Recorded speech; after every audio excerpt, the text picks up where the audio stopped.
E aí, pessoal, tudo certo?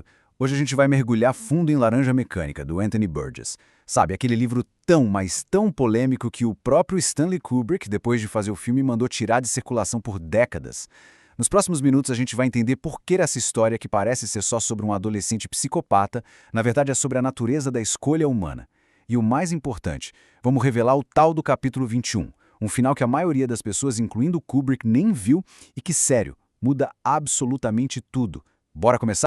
Essa aqui é a pergunta que assombra o livro inteiro. Imagina só, a pessoa ama música clássica. Beethoven é o que te leva para o céu. Agora, imagina que ouvir essa mesma música, de uma hora para outra, te causa um pânico absurdo, uma vontade de vomitar que não dá para controlar. É esse o dilema que o Burgess joga na nossa cara. Uma questão que mexe com a nossa própria definição do que é ser humano.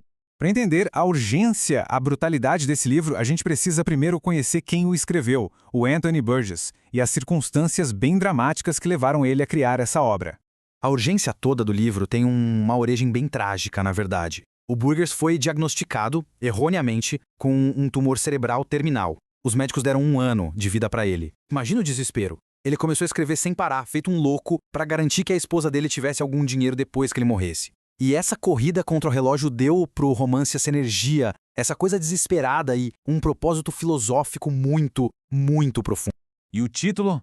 Laranja Mecânica? Não é aleatório, não. Vem de uma gíria antiga de Londres. E, cara, é a metáfora perfeita para o protagonista, o Alex, e para a questão central do livro. O que acontece quando a moralidade de uma pessoa, algo que deveria crescer naturalmente como uma fruta, é forçada, é implantada de forma mecânica? Ok, antes da gente entrar na ultraviolência, a gente precisa falar da linguagem. O Burgess não escreveu só uma história, ele inventou um idioma inteiro para ela. E entender o que é o Nadsat é a chave para sacar a experiência completa. O Nadsat é a língua do Alex e dos seus drugs. É uma mistura muito doida de palavras em russo, gírias e rimas. No começo, é quase impossível de entender, e é essa a ideia mesmo. Olha só alguns exemplos aqui. Drog vem do russo para amigo. Moloko é leite. Horror show vem de koroshó, que quer dizer bom. Aos pouquinhos, quem está lendo começa a decifrar esse código. E é aí que a genialidade do Burgess explode na nossa frente.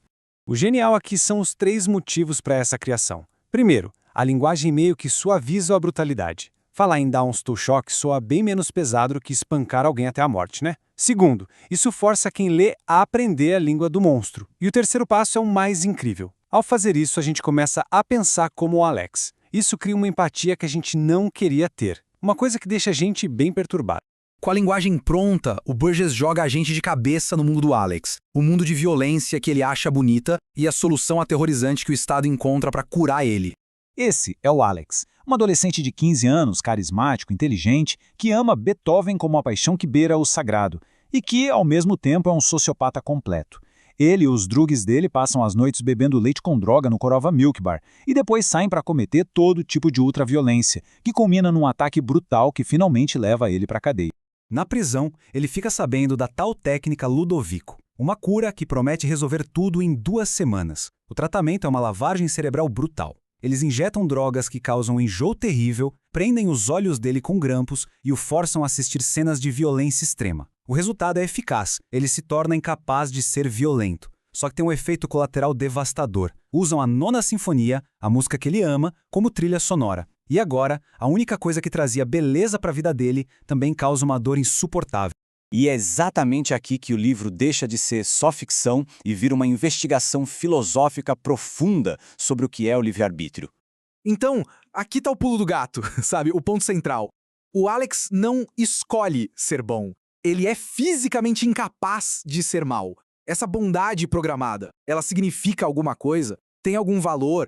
Ele foi curado de verdade ou só transformado num autômato? A única pessoa que parece entender o que realmente aconteceu é o capelão da prisão. E essa frase dele resume a tese do Burgess. Tirar a capacidade de escolher, mesmo a de escolher o mal, é tirar a própria humanidade. É melhor ser uma pessoa má por escolha do que uma pessoa boa por programação. Agora, vamos para o final que todo mundo conhece. O final da edição americana do livro e do filme do Kubrick. Um final pesado, sombrio e muito, muito cínico. Quando ele é solto, o Alex vira a vítima. Os pais não o querem em casa, as vítimas antigas se vingam e até os ex-amigos que viraram policiais espancam ele. Por uma coincidência terrível do destino, ele acaba na casa do escritor F. Alexander, que o usa num jogo político sujo e o leva a tentar o suicídio. Para evitar o escândalo, o governo simplesmente desfaz o tratamento. A última cena do filme é icônica. Alex no hospital sorrindo enquanto imagina cenas de ultraviolência. E a narração dele diz: "Eu estava curado, tudo bem." Fim. A mensagem parece ser que o ciclo de violência não tem fim, que o Estado e o criminoso são a mesma coisa. Mas e se esse não for o verdadeiro final da história? É aqui que entra o capítulo 21, o capítulo que foi cortado da edição americana e que o Kubrick nunca leu, o capítulo que muda a mensagem do livro da água pro vinho. Olha, a diferença é absurda. A versão de 20 capítulos fala de desespero, a de 21 fala de esperança. No final original, meses depois, o Alex está com uma nova gangue, mas a violência perdeu a graça. Ele se sente entediado. Aí ele encontra um antigo droguê, o Pete, que está casado, vivendo uma vida normal, e o Alex começa a pensar em crescer, em ter uma família. Ele não é curado por uma máquina, ele simplesmente amadurece. E esse número, 21, não é por acaso. O Burgess escreveu o livro em 3 partes de 7 capítulos cada. Total, 21. Naquela época, na Inglaterra, 21 anos era a maioridade. A estrutura do livro é um espelho da jornada do Alex da adolescência para a vida adulta. A violência juvenil não era uma condição permanente, era uma fase a ser superada. Com o capítulo 21, os temas do livro ficam muito mais profundos. Não é só mais o Estado contra o indivíduo. Passa a ser sobre crescimento, sobre a chance de uma redenção natural, não forçada.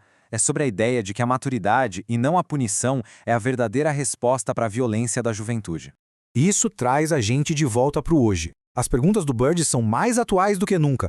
Com os avanços da neurociência, da modificação de comportamento, a técnica Ludovico nem parece mais tão ficção científica assim. Se a gente pudesse eliminar impulsos violentos como a cirurgia, uma pílula, a gente deveria fazer isso? Onde que a gente traça a linha entre tratamento e controle? Pois é, Laranja Mecânica não está aqui para dar resposta fácil, né? Pelo contrário. O livro joga na nossa cara um paradoxo bem pesado. Para ser genuinamente humano, é preciso ter a liberdade de ser desumano. É de explodir a cabeça. E agora, a gente quer saber qual o próximo livro, qual a próxima ideia complexa que a gente devia destrinchar aqui. Deixem as sugestões aí nos comentários, a gente lê todas e a mais votada vira a nossa próxima análise. Fechado? Até a próxima!